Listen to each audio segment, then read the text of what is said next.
This video is basically a review of the 4 conic sections that we've worked on so far. We've talked about parabolas, circles, ellipses, and hyperbolas. And so the first step will be that you will have to decide which of the 4 conic sections we're looking at, and then we'll go on to write the standard form equations and graph them.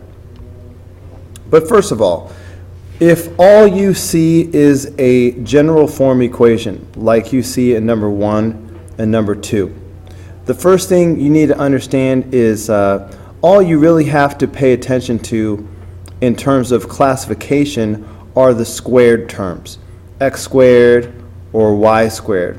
The rest of the terms don't matter in terms of just identifying which one of these 4 things it is.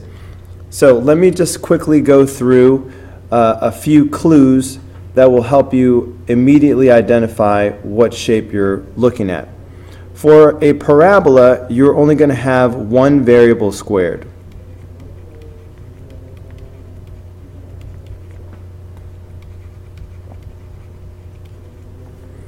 Okay, so for example, you might have 3x squared, and then that'll be the only thing squared. You know, maybe the y term is just a 2y, but you're only going to have one variable squared.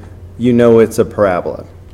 For the rest of these, all of the rest of these, you're going to have both variables squared, x squared and y squared. So I'll just say for all 3 of these, you're going to have an x squared and a y squared. So the rest of this is going to be about the coefficients of the x squared and the y squared. For a circle, both coefficients are the same.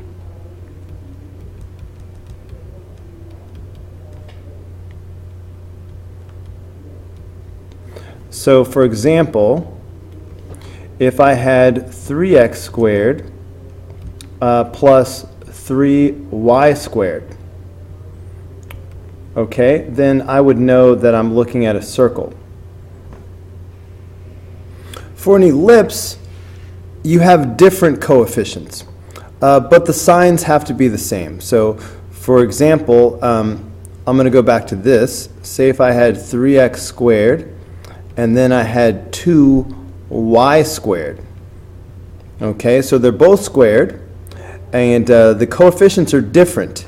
If these were both 3's, it would be a circle, but I have a 3 and a 2. That's what makes it an ellipse. Now it's important that they have the same sign. Either they're both positive or they're both negative.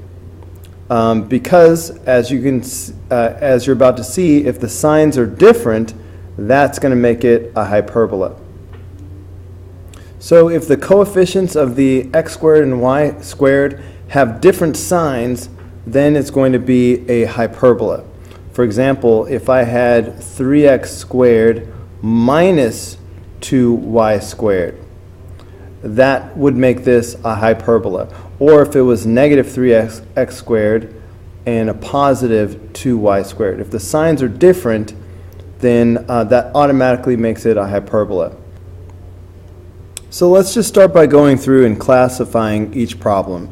For problem number 1, as soon as I see that only one variable is squared, I know that this is a parabola. So number 1 is a parabola. On this one, I see that both variables are squared, so it's not a parabola. I see that both coefficients have the same sign, so it's not a hyperbola. So that means it's either a circle or an ellipse. Because the coefficients are different, that makes it an ellipse. If it were a circle, these would both be 9, or they'd both be 25. So I know this is an ellipse. Okay, looking at this one, I see that x is squared and y is squared, so it's not a parabola. However, the signs are different. I have a positive 9 and a negative 16. That immediately tells me that this is a hyperbola.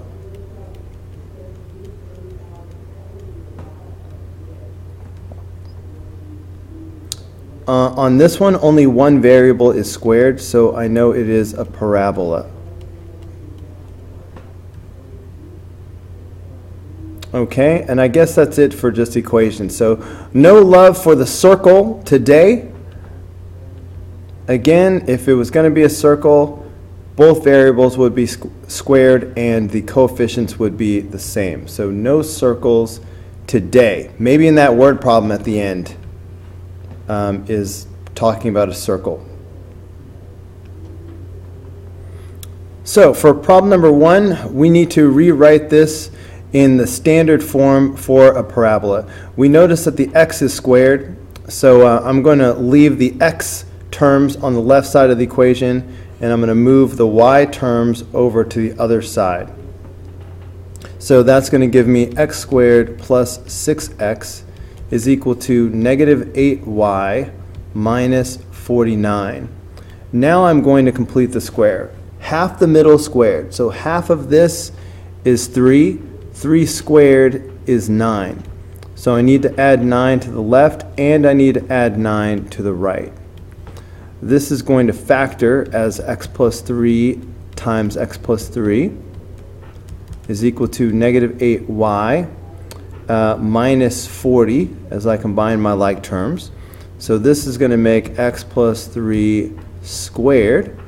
Now I'm going to factor out the negative 8, and that's going to leave me with y plus 5. So this is the standard form equation for my parabola. All right, do they give me a place to write the equation itself? All right, I guess not, so I'll just put a box around that. This is the standard form equation. Okay, so the vertex is going to be the opposite of this, comma, the opposite of this. So the vertex of the parabola will be negative 3, comma, 5.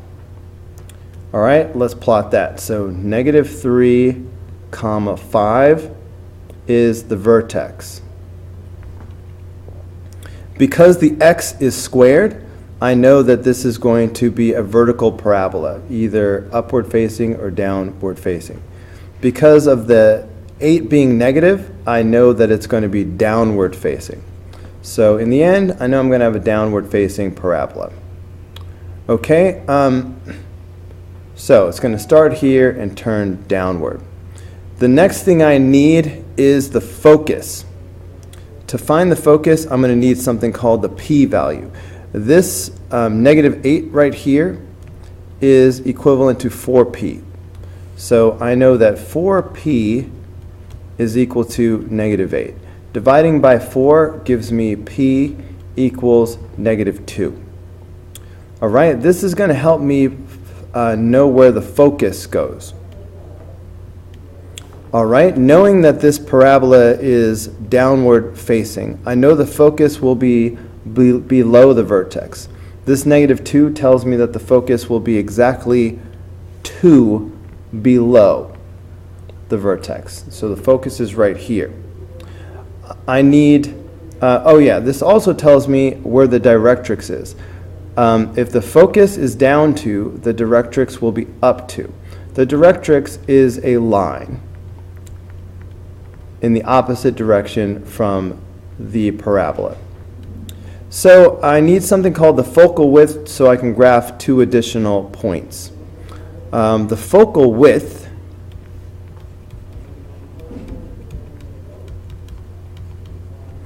is 8. All right, it comes from this number right here, that the 4p number, but it's always positive. So the focal width is 8. It's always positive.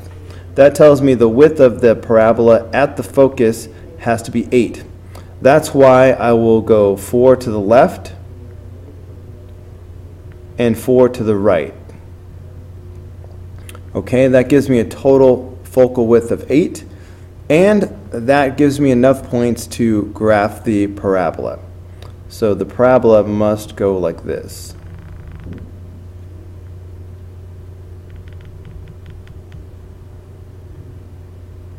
Okay, so there is my graph. Okay, so I have the vertex. Okay, so that's taken care of. Now this says vertices. co-vertices. These things just don't apply to a parabola, so I'm going to ignore them. There is a focus. The focus is at -3, 3. So I'll write that down, -3, 3. Asymptote or directrix. The directrix is this horizontal line, so that is the line y equals 7. Horizontal lines are always y equals, so I'll write down y equals 7. Eccentricity. We never talked about eccentricity as it pertains to a parabola, but I will just tell you this. The eccentricity for a parabola is always 1. Now, so you can just memorize that. So let's move on to number 2. This one is going to be an ellipse. So in order to rewrite this in standard form, I need to group my x terms together. There's only one y term, so I don't have to worry about that. So when I begin to rewrite this, I will write 9x squared plus 18x. That's 18. Didn't do a very good job on the 18. And then I will put the plus 25y squared. This negative 216 will have to be added to both sides, so it's going to wind up over there. So now I'm going to begin to complete the square, but first this coefficient of 9, that's going to have to come outside of the parentheses. So dividing everything by -9 gives me, by 9 gives me 2x. I'm going to leave space to complete the square. All right, 25y squared. This is just a single term, so there is no completing the square there. So when I complete the square, I'm doing half the middle squared. Half of this is 1. 1 squared is still 1, so I add a 1. This is really 9 times 1, so I'm going to add 9 to the other side like that. So this is going to factor as 9 times x plus 1 times x plus 1. And then I've got plus 25y squared is equal to 225. So this x plus 1 times x plus 1, I really can just write this as x plus 1 squared. So for an ellipse, the standard form always has equals 1 on the right-hand side. So I know I'm going to have to divide everything by 225 to get the 1 over here. Okay, how many times does 9 go into 225? I bet it goes in 25 times. Yep, 225 divided by 9 is 25. So this is going to be, and I think I'll put it off to the side here. So this fraction reduces down to 1 over 25. So I'm going to have x plus 1 squared over 25. Okay, and of course that means 25 goes into 225 9 times. So this will just be y squared over 9.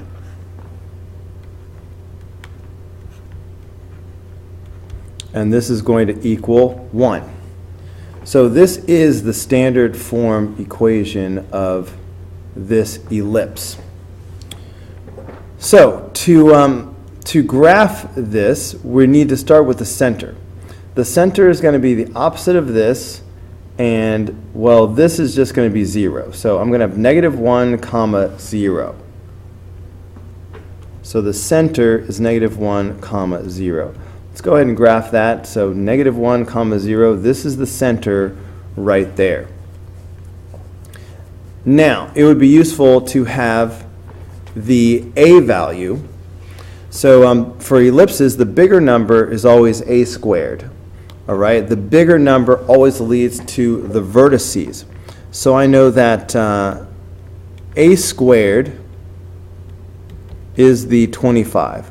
So therefore, a is 5.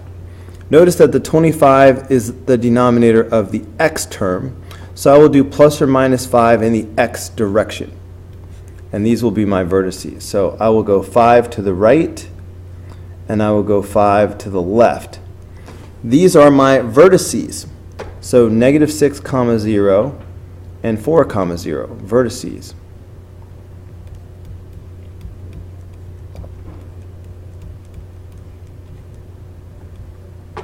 Okay, now let's find the co-vertices. For ellipses, b squared is always the smaller denominator, so that means that b is 3. Since the 9 is in the y term, I will do plus or minus 3 in the y direction. So I will go up 3 and down 3, and these are my co-vertices. So negative 1, negative 3, and negative 1, positive 3.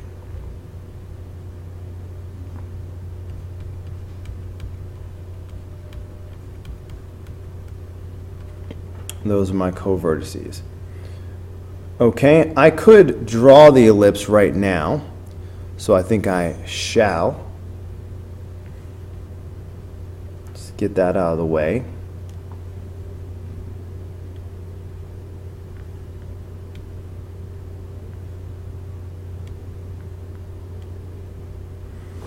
Okay, so there's my ellipse. But we also need the foci. So for an ellipse, we know that c squared is equal to a squared minus b squared. For a hyperbola, this is plus, but for an ellipse, it's minus. So the c value will lead me to the foci or foci. So I'm going to go c squared is equal to 25 minus 9. So c squared is equal to 16. So c is 4. All right, so that c value will lead me to the foci because I will go 4 away from the center. So if I go 4 to the right, that's going to put me right here. If I go 4 to the left, that's going to put me here. So my foci are negative 5, 0 and 3, 0.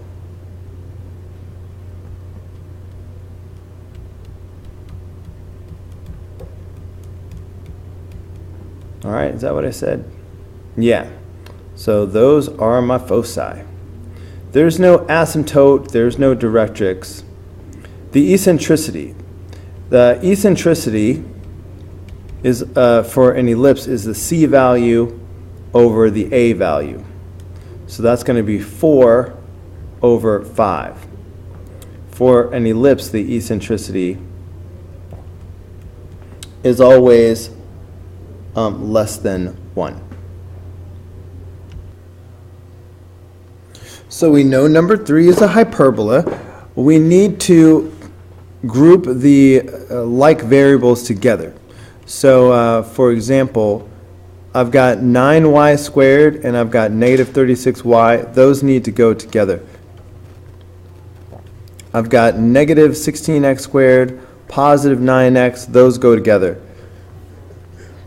This constant, negative 252, that needs to go to the other side. I'm going to make sure that the positive squared term is first. So I'm going to put the 9y squared first instead of the negative 16x squared. So next comes negative 36y. And now I will put my x term. So negative 16x squared plus 96x equals 252. All right, I added that to both sides.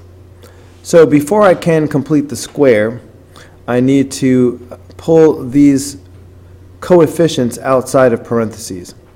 So I'm going to pull this 9 outside, which means I'm dividing everything by 9. So I'm going to have negative 4y. Now I leave a space to complete the square. I need to pull out this 16. Now I'm dividing everything by negative 16. Let's see, 96 divided by 16 is 6. So this will be negative 6x. Leave a space to complete the square. So now I complete the square. Half of the middle squared. Okay, half of this is negative 2. If I square it, I get positive 4. But this is really 9 times 4. So I need to add 36 to the other side. Half the middle squared. Half of this is negative 3. If I square that, I'm going to get 9. But this is really negative 16 times 9. So that is really negative 144.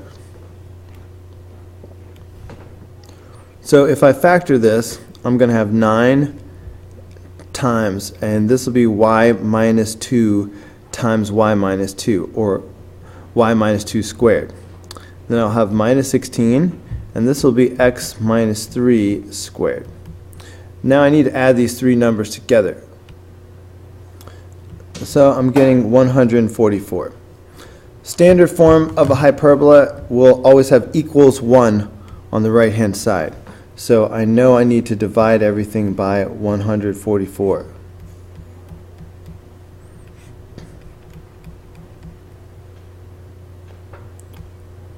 Okay, so I just need to simplify this down.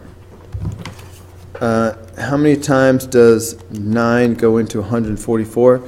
16 times. So this reduces down to y minus 2 squared over 16. And so 16 goes into 144 9 times then.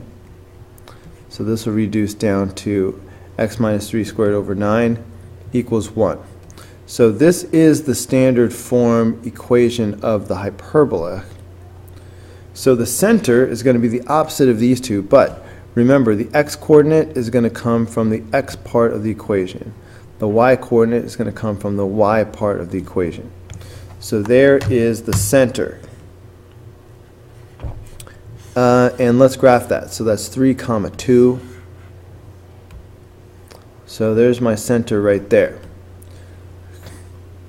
All right, to find the vertices, I need the a value. The first denominator, the positive denominator, is always going to be a squared. So I know a squared is 16, which means that a is equal to 4. Because the 16 is with the y term, I'm going to do my plus and minus 4 in the y direction. So starting at the center, I will go up 4 and down 4. These are my vertices. So that's 3, negative 2 and 3, 6.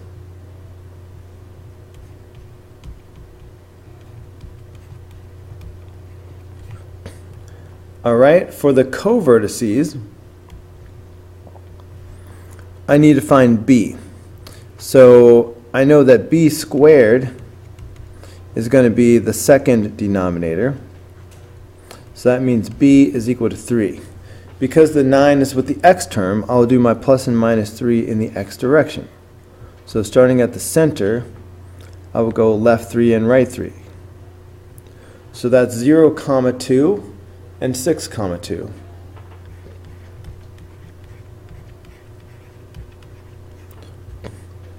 So those are my covertices.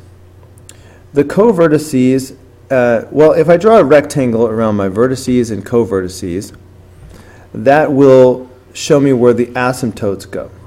So I'm just going to draw a dotted rectangle through the vertices and the covertices.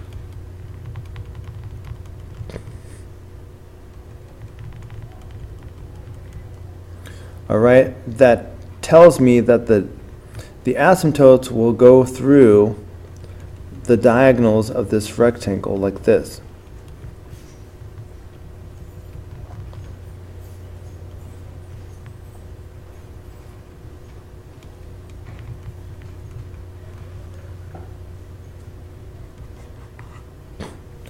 So that gives me enough information to draw the hyperbola. So these red dots are the vertices, so that means the branches are here, and they must approach the asymptotes like this.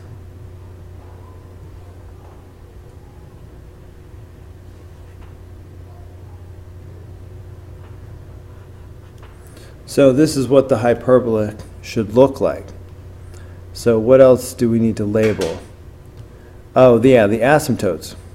So the model or formula for the asymptotes goes like this.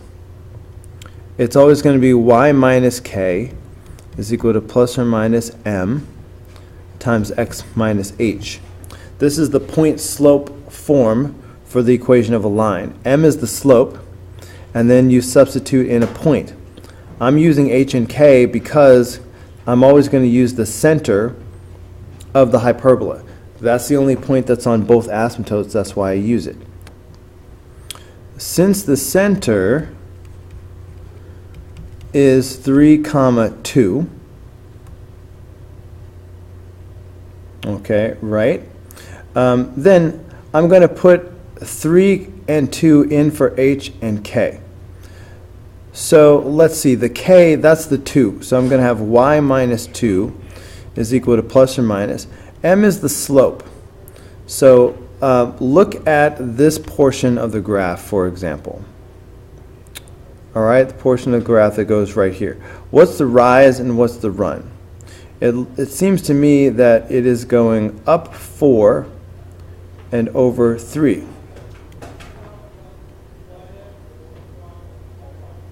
Okay, so 4 over 3, that's the slope. So that's why I'm going to put plus or minus 4 over 3. Okay, and then I need x minus h. All right, so I'm going to use the x coordinate, and I'll say x minus 3. There is the equation of the asymptotes. All right, eccentricity. That is always going to be the c value divided by the a value. You know what, we haven't found the c value yet, which we also need for the foci. So let's go ahead and calculate that now. For a hyperbola, we know that c squared is equal to a squared plus b squared. For an ellipse, it's minus, but for a hyperbola, it's plus. So that means c squared is going to equal 16 plus 9. So c squared is 25. So c is 5. Okay, so I can write the eccentricity now. C over a, that's going to be 5 over 4. And I can also plot the foci. So I'm going to take my c. C is the distance from the center to a focus. So if I go up 5, there's a focus. If I go down 5, there's a focus. So 3, negative 3, and 3, 7.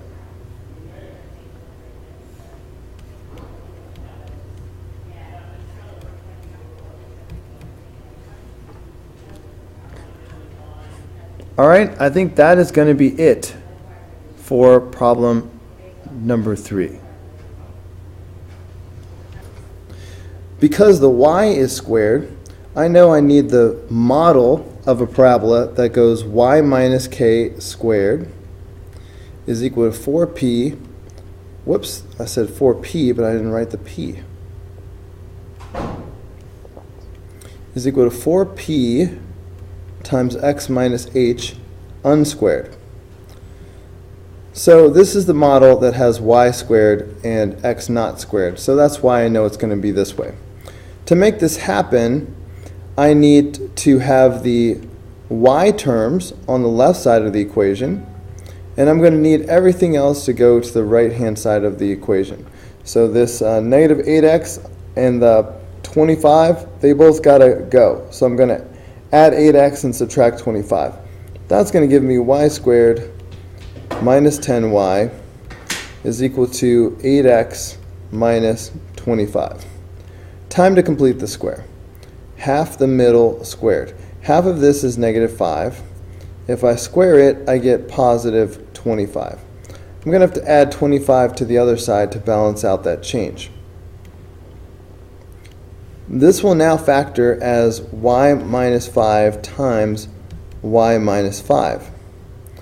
Over here the 25's cancel out, so I just have 8x. So I can write this as y minus 5 squared is equal to 8x. So that's it. This is the standard form equation. Now I'm going to use that to write the key values. A parabola has a vertex. As soon as I see that the y is squared, I know that this is the type of parabola that will be sideways. So it's either going to open to the left or to the right. When the x is squared, that's when it's vertical. This will either open left or right. Because the 8 is positive, I know I am looking at a parabola that opens to the right.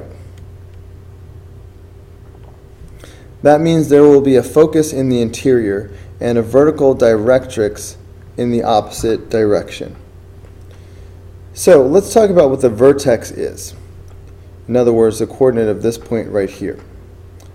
Well, looking at the original model, the vertex is always h comma k. So the opposite of this and the opposite of this. So that's why my vertex is going to be 0 from this, comma, positive 5. Because I didn't have anything added or subtracted with the x, I know it's going to just be 0.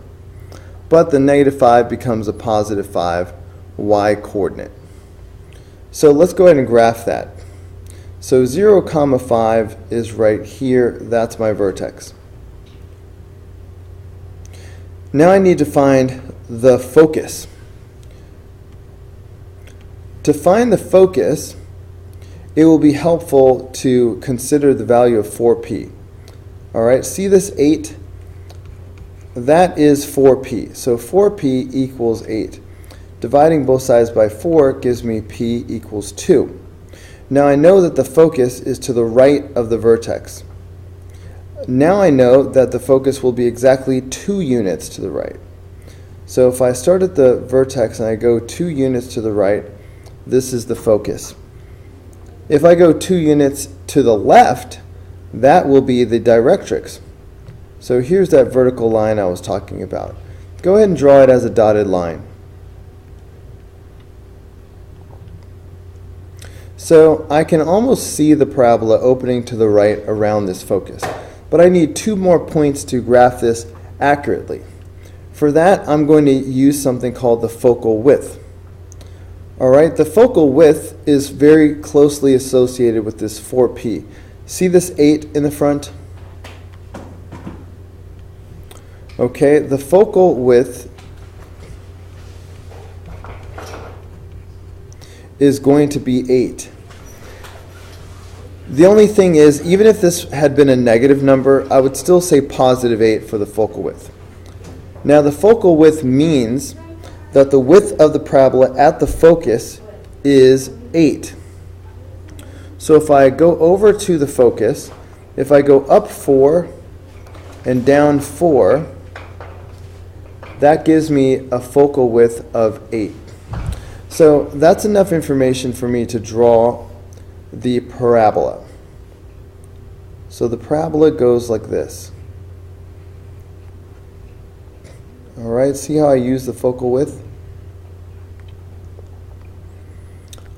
All right, so that's it. I've now graphed the parabola.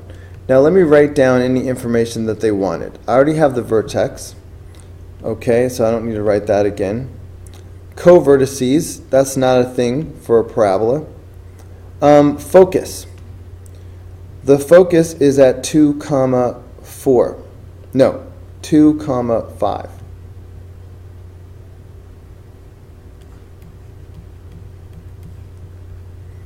Asymptote or directrix. The directrix is this vertical line. Vertical lines are always x equals something, so x equals negative 2. Eccentricity.